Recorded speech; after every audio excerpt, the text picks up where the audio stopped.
Sa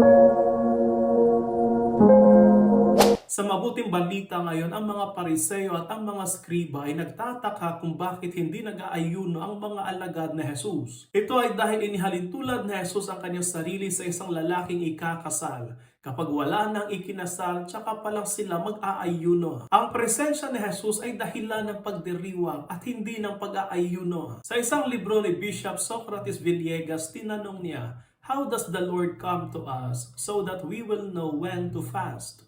Sinabi niya sa pamamagitan ng 3 P. Una, dumarating ang Panginoon when we pray. Dumarating ang Panginoon kapag tayo ay nagdarasal. At kapag tayo ay nagdarasal, dapat tayo magdiwang. Pangalawa, dumarating ang Panginoon through people. Ang bawat tao na nakikita natin at nakakasalamuha bawat araw ay imahe ng Diyos at dapat itong ipagdiwang. Panghuli, dumarating ang Panginoon sa atin in the poor. Kapag nakakakita tayo ng mga mahihirap, ang Panginoon actually ang nakikita natin.